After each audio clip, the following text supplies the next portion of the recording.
साथियों, दशकों पहले पंडित दीनदयाल उपाध्याय जी ने अंत्योदय का एक सपना देखा था।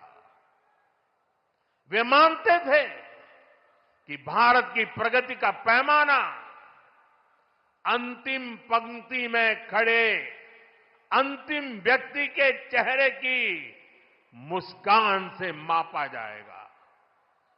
दीनदयाल जी ने एकात्म मानववाद का दर्शन भी दिया, जहां शरीर, मन, बुद्धि और आत्मा सबका विकास हो।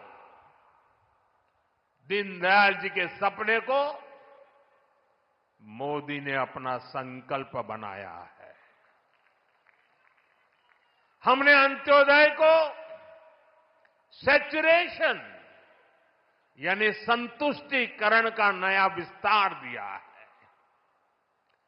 सैचुरेशन यानी हर जरूरतमंद, हर लाभार्थी को सरकार की कल्याणकारी योजनाओं के दायरे में लाने का प्रयास।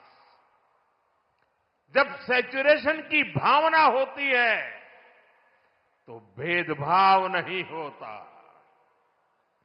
और यही तो सुशासन है,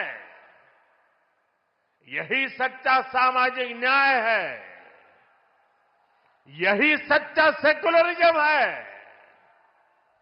आज जब देश के करोड़ों नागरिकों को बिना भेदभाव पहली बार पक्का घर, शौचालय, नल से जल, बिजली और गैस कनेक्शन मिल रहा है, करोड़ों लोगों को पहली बार मुफ्त अनाज और मुफ्त इलाज मिल रहा है,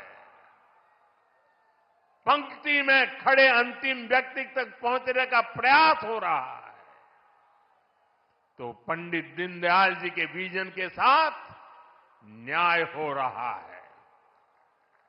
साथियों, बीते दशक में करोड़ों भारतीयों ने गरीबी को परास्त किया है, गरीबी को हराया है। ये इसलिए संभव हुआ क्योंकि भाजपा सरकार ने जो पीछे छूट गया था उसे प्राथमिकता दी,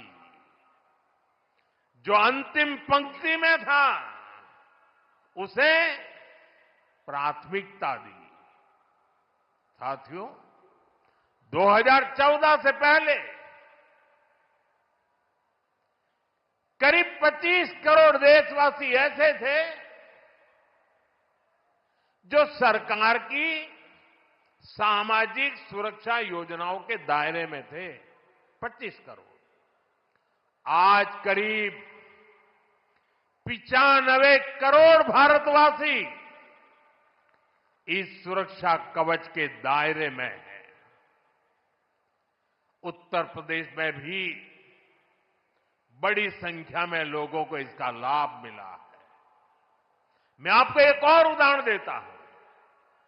जैसे बैंक खाते सिर्फ कुछ ही लोगों के होते थे, वैसे ही बीमा भी कुछ ही संपन्न लोगों तक सीमित था। हमारी सरकार ने अंतिम व्यक्ति तक बीमा सुरक्षा पहुंचाने का बीड़ा उठाया। इसके लिए प्रधानमंत्री जीवन ज्योति बीमा योजना बनाई। इससे मामूली प्रीमियम पर 2 लाख रुपए का बीमा सुनिश्चित हुआ। आज इस स्कीम से 25 करोड़ से ज्यादा गरीब जुड़े हैं।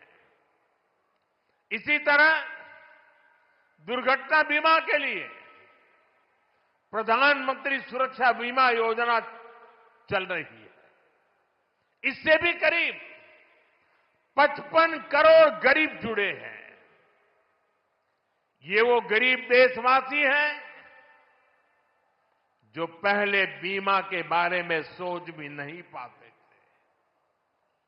साथियों, आपको जानकर के हैरानी होगी, इन योजनाओं से करीब करीब 25,000 करोड़ रुपए का क्लेम इन छोटे छोटे परिवार के छोटे छोटे जिंदगी के गुजारे करने वाले मेरे सामान्य गरीब परिवारों तक 25,000 करोड़ रुपया का लाभ पहुंचा है। यानी संकट के समय ये पैसा गरीब परिवारों के काम आया।